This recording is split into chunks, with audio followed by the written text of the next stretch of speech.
Hi everybody, Elizabeth here. So I'll be talking about why sometimes we think that we are not digesting the food properly and we are not absorbing the nutrients.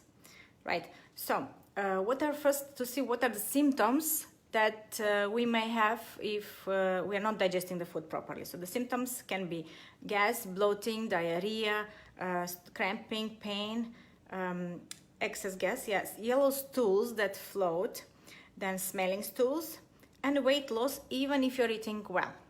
Okay, so and the symptoms of not absorbing the nutrients properly are fatigue, muscle weakness, pain, easily bleeding or easily bruising, then fractures, so easily breaking some bones, unexpected weight loss, heart palpitations, brittle nails, and numbness and tingling of the fingers, of the hands, and on the feet. So who here is suffering from any of these symptoms? So just for you to know that our body is producing digestive enzymes, but with age, like from 30 years of age and later on, the production of digestive enzymes is reduced 10% every 10 years. So we need to help our body to digest the food better. Okay, so what are the enzymes that helps with our digesting the food? Our body is producing by itself, so it's produced in the liver, in the pancreas, in the salivary glands, in the small intestines, in the stomach, and the intestines inside. They are producing enzymes. So what are the enzymes? The enzymes are proteases, which are digesting the proteins into smaller molecules, which are called amino acids. Then lipase, which breaks down the fats into three fatty acids, which are saturated fatty acids, monounsaturated, and polyunsaturated. Then amylase, which breaks down the carbs like starch into simple sugars. Lactase, which is actually produced from the gut wall, the intestines, and is enzyme which helps with breaking down the lactose in the milk. So if we have a damaged gut wall or leaky gut, then we cannot produce this enzyme and we have problems in digesting the lactose, right? And if it's not digested in the small intestines, then it goes down in the colon where the bacteria, where it undergoes higher fermentation process with the bacteria and creates bloating, gas, diarrhea, pain. So sometimes people who drink milk, they can experience diarrhea or some kind of these issues, right? Okay, so sometimes what is interfering with production of the enzymes is actually the environment can be problematic. So if we have more acidic, we are consuming more acidic food. You can Google that, like acidic food, which is the acidic forming food, and if also we have less bicarbonate produced from the bile, then the digestive enzymes cannot perform their function. Okay, and also certain medications can interfere with the digestion. So the over-the-counter medications which we take on everyday life, like we take Panadol for a headache or something, they are also damaging and interfering with the digestion process in our intestines. And also stress can interfere with the digestion. So I have been talking about stress, how it influences the digestion and interferes a lot. So you can watch my videos, go on my page and click videos, and there are a lot of videos there for your information. Natural sources of enzymes, so how you can improve the enzymes. Of course, reduce stress, then reduce the acidic forming food, as I said, then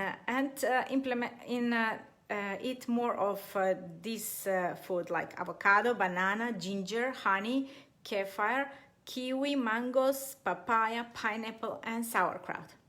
So these are good helping with the digestion. They have enzymes which is helping for the digestion of the food. Okay, so let's see if the enzymes cannot digest the food completely. It goes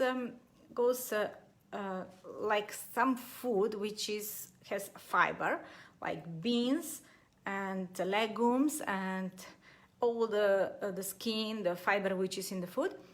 It is the next is step is the bacteria's kick in, and they are digesting this kind of food. So this is their food, right? And these bacteria are lactobacillus, which there are 170 different species. Bifidobacteria, there are 80 different species. Streptococcus thermophilus, which digests the sugar in the milk, as I said, and they're preventing lactose intolerance. So this kind of bacteria we can find in the fermented milk. So it's created there. So they're already digesting the lactose in the milk. That's why it's reducing the lactose when it's fermented. Then saccharomyces boulardii, which is a yeast actually, but is beneficial in treating diarrhea. And it's made from fruits like lychee and mangosteen. So these bacteria are called probiotics, and when they are digesting the food, they are producing short-chain fatty acids like butyrate, and that is very helpful in healing the leaky gut, which is what we need, right? And they control the hunger, the cravings. They produce enzymes also. They produce vitamins like vitamin B and K. They produce the serotonin. We know 90% of the serotonin is produced in our gut, the happiness hormone. And they produce chemicals for our brain that affect our mood, our appetite, sleep, memory, and learning. So natural sources of good bacteria is sauerkraut, tempeh. It's fermented food. It's sauerkraut, tempeh, kimchi, miso, kombucha, and pickles. And what can damage this bacteria? Of course, we know it's antibiotics. So if you're taking antibiotics, then you're killing these good bacteria, which are very beneficial and helpful, and then creating disbalance and dysbiosis. So try to reestablish balance. Try to eliminate the damaged food. Like I didn't mention about gluten. Many people have problem in digesting the gluten, but this gluten, which is nowadays in the grains, it's not the same like 10,000 years before. So now this one is hybridized, is treated with pesticides, it's sprayed, and is with so many chemicals, and it's also damaging because our digestive enzymes cannot digest this kind of gluten. There are gliadin and glutenin in this protein, and it's GMO, it's genetically modified, and so it is more resistant to insects, of course, not to eat them, and it's toxic for insects. And also when we digest it, it's also resistant and it's toxic for our bacteria. It's damaging, it's killing our bacteria. So this gluten, it's not the same as 10,000 years before. So that's why it's so much damaging, and so many people have gluten intolerance and lactose intolerance. Okay, so I hope you like this video. So let me know if you have any questions, and see you next time. Bye.